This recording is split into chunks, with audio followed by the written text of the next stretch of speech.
and Cabinet Secretary for Foreign and Diaspora Affairs.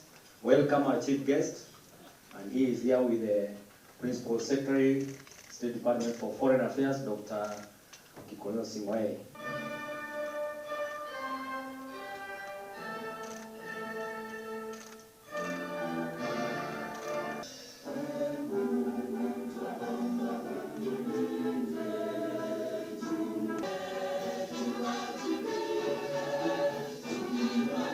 Foreign Affairs, Government Spokesman, Dr. Maora, distinguished guests, ladies and gentlemen.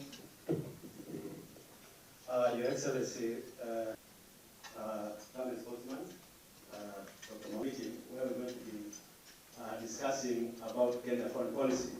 Distinguished colleagues, good morning. Dr. Koresi is going to give his remark meeting. And I want to start off by... I want us to also question ourselves on this, and because the media is so essential in this space. What are the consequences of having no foreign policy at all? What are the consequences? What are the consequences of having a lackluster foreign policy? What are the consequences of having a wrong policy?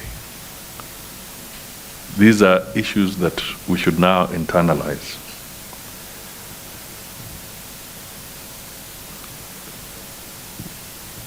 How do we encourage foreign direct investments into Kenya? How do we upscale the status of Kenya? Does Kenya benefit, or does our image benefit, if we are elected to the UN Human Rights Council, or doesn't it? If Kenya becomes a member of the UN Security Council, does it benefit Kenya or doesn't it? And if it doesn't, how do you want us to operate? How would Kenya look like if we recluse ourselves from the international community? Do we remain introverts, just looking at ourselves internally, completely oblivious, deliberately, of what happens in the outside world? These are questions that I think we should perhaps think through and debate. To the best of my recollection, and I cannot claim to be extremely young, I do not remember when we have had Kenya's foreign policy discussed deliberately as a sessional paper in our parliament. Maybe I've missed something, but that's, so we want to open up. We want to really reach out. We want it to be all inclusive. So we want you to help us answer this question. What is the role of the media in foreign policy?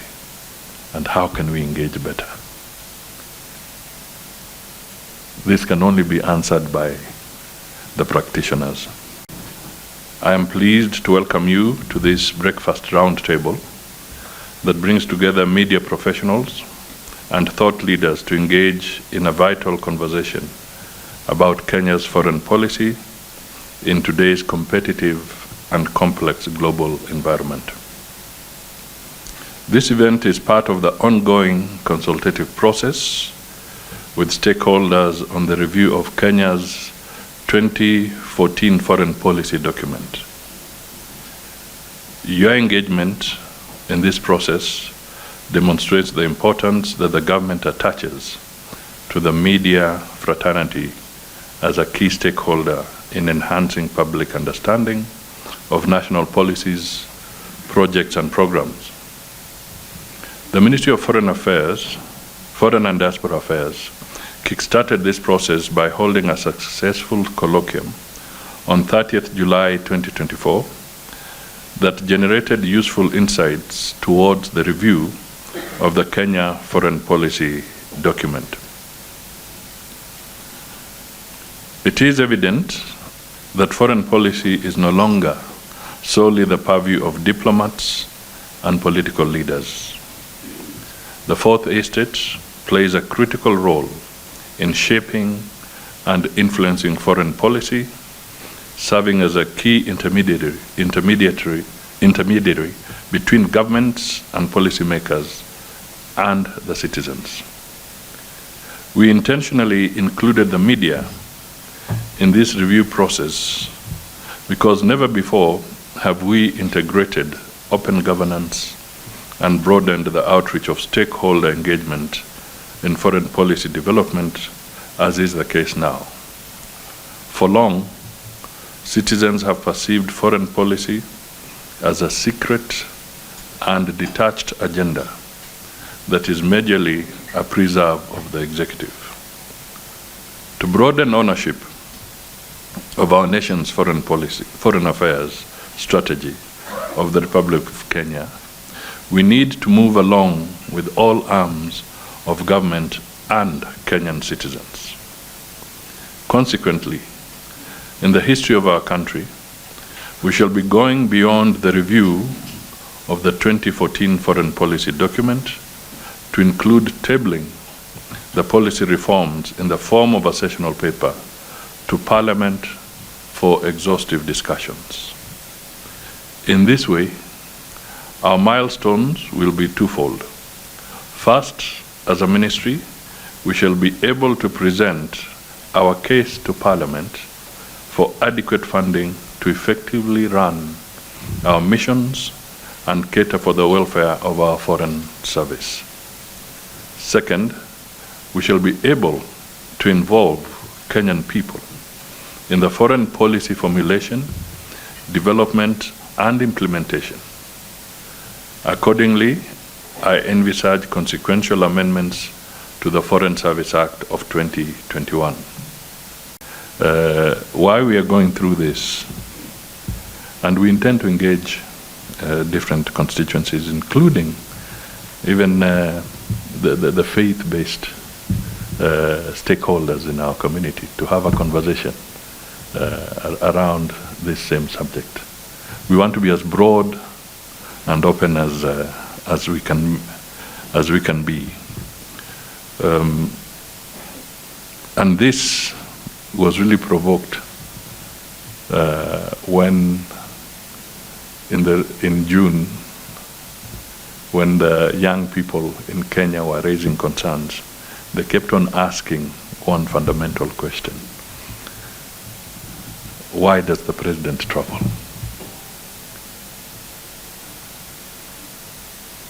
Why does he travel? What is he going to do? What is in it for Kenya? So I think this is a great opportunity for us to really figure out. And have we been communicating well? Are we a shy Ministry of Foreign Affairs? Have we been running away from you? Tell us the truth. Speak to it. Help us become better in the interest of Kenya. So this is our humble request to you this morning. And after you've had the deliberations, we look forward to a document that can help us integrate your views, your suggestions into into Kenya's foreign policy. The media plays an essential role in shaping narratives, encouraging dialogue on topical issues, and holding political leaders and decision makers to account. Your importance in agenda setting and influencing national and global insights is well recognized. This is more profoundly evident in the international relations of our time, which is marked by a rapidly shifting geopolitical landscape and persistent transboundary concerns including climate change, cybersecurity, global pandemics, human rights, economic instability, and mutating threats to peace and security. In short, media diplomacy continues to play a critical role in responding to mega trends, including globalization, regional integration, and global governance.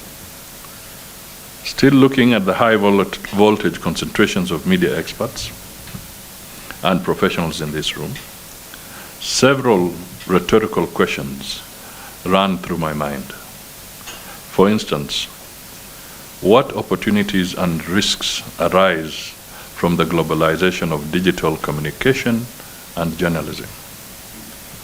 What options exist for states to engage media for positive outcomes in this era of misinformation, disinformation, and weaponization of communication technology?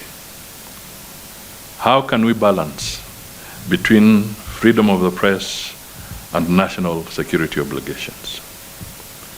In this era of breaking news, 24-hour news cycles, social media, and instant global communication, how the media reports on global affairs not only informs but also influences policy, public opinion, and international relations. So it will be important to interrogate how you want us to collaborate better in projecting our country's national interests and positioning Kenya in the global arena. Therefore, I encourage you to come up with a written submission that can be incorporated into the 2024 foreign policy document and the sessional paper to be tabled in Parliament. Let me conclude by urging you to use this forum to candidly share your insights, experiences, and challenges in order to help us shape the trajectory of the revised foreign policy for the good of our nation. So, ladies and gentlemen, that is the purpose of this roundtable, and it is my pleasure to declare it officially open. This subject is very close to my heart because of the fact that my office is more often than not called upon, especially by the international media, to respond to questions that appertain to our positions on various matters. And they may range from our actions like what is Kenya doing with the Kenyan, about the citizens in Lebanon who need to be evacuated. What is the situation there? It could as well be just a local issue. For example, the other day, somebody was asking me the finishing of projects for Stadium by Deutsche Welle. And like, very, very, very, very astounding to say this, Dr. Koril, because we've had conversations with you on the same prime CS, even some times back when we were dealing with the issue of the Congo and the elections there, and many other issues that arise from day to day appertaining to the Kenyan position. Now, truth be told, is that Kenya has done very well, really, in matters of international diplomacy in recent times under His Excellency President William Ruto. The profile is very high, and the Prime CS has been in the forefront in putting the position very well. And I think more often than not, Kenya has been called upon to provide leadership in many instances. I remember when we had the 60th anniversary of the African Development Bank, the president put it very clearly that he spends about 60% of his time dealing with African matters and 40% on Kenya, because if he doesn't sort out Africa, he will then not be able to sort out Kenya. And you know very well he is the champion for reforms at the AU. But I think it is basic expectation that any nation looks out for its interests, that then would ensure that we procure the best of benefits to its citizenry. So I think that is it. Going forward, I would really want to urge us to look at the benefits that come to us as a country, be it matters to do, for example, with the export of our labor, so that we have more income coming to our country. I think it's almost like #1 income earner for foreign exchange. Be it to do with how we can promote our sports, because of the way we are known as good Maradonas, that kind of thing, and whatever other emergent, ways in which Kenya's, flag can fly high. I would want to imagine going forward that even when you look at the substance of the source document that is a foreign policy, the most important ingredient about it is to espouse it in such a manner that it is automatic. Like we make it, we encapsulate it in the best way. And I think it's about economic diplomacy. It's about ensuring that we get, the best out of the markets out there, and also providing that African voice that many a times is seen to be fragmented, and really championing for that. But we cannot proceed as a country having such kind of standing if then there is backroom noise. Your Excellency, we are gathered here this morning to engage with our media, or the leadership of our media, with regard to matters foreign policy. As you know, Your Excellency, Kenya adopted a foreign policy about 12 years ago, the very first foreign policy since independence. That foreign policy propounded in fairly broad terms our foreign policy doctrine and the broad direction that we should pursue. But 12 years is a long time, and the world has understood that the time has since shifted quite significantly, necessitating, through your leadership, the need to review that foreign policy. And so, Your Excellency, through your leadership, we have been engaged in a process of seeking to review it.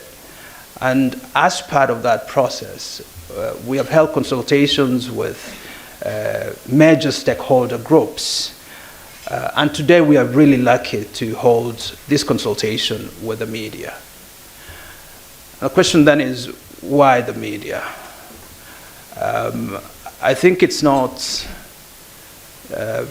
it's rather obvious that the media plays an extremely important role as the main source of information. They inform the public, they influence public perceptions, and therefore they shape our understanding of the world through their reports, through their publications, through their engagements. And we thought, Your Excellency, that it would be very important not just to look at the media on the tail end of the process, sort of as part of policy implementation, but to begin to incorporate their thinking at inception, at the point where we are actually developing the building blocks of this policy. Because we'd like a situation, in our ideal world, we'd like a situation where we are able to read more or less, if possible, from the same page with the media. The most important thing that makes us gather here is about the role of the media in shaping up our foreign policy. There are so many dynamics involved in the crafting of foreign policy, especially from the 20th century going into the 21st century.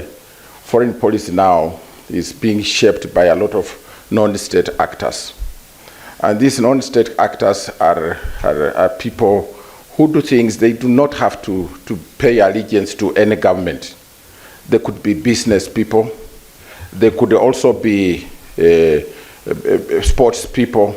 very, very influential people in society who transact a lot of business between themselves and the people of other nationalities without any reference to government.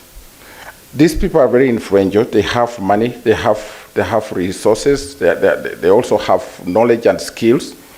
And if you ignore them, they are likely to cause you problems as government. We know very well that the state as crafted in the modern era does not have capacity to provide all the services that people need. And that's why the state also needs private citizens, private people to support it. So the people who come in as private enterprises do not have to beg government, but they come in with some agenda. And so when you are crafting foreign policy, you have also to think about the role these people will play. One group that is very, very influential in this is the media. The media play a big role. We have private media, we have government media, but across the world, private media is increasingly gaining influence in the crafting of foreign policy. So that's why in our country, we recognize the role of the media, not from the government perspective, but the general perspective that we need media to also help us. Help us, just like other countries also need media to help to pursue and even support government policy with regard to the crafting of foreign policy. This is very critical. So in our case here, the role of the media cannot be overemphasized. Media is critical. We need the media to talk about our bottom-up thinking. The foreign policy of Kenya has recently shifted a great deal towards economic diplomacy. And we're doing economic diplomacy deliberately because the government agenda is based on that. We want to do something about housing, and housing is affordable housing, which is within the realm of housing and settlement. We want to do something about MSMEs. We want to do something about universal health care. We want to do something about agriculture and food security, information superhighway. As we do this, we need media to provide proper critical coverage, not just negative coverage that sometimes we witness, but coverage which helps the government advertise its agenda so that the public can understand what government is doing about us.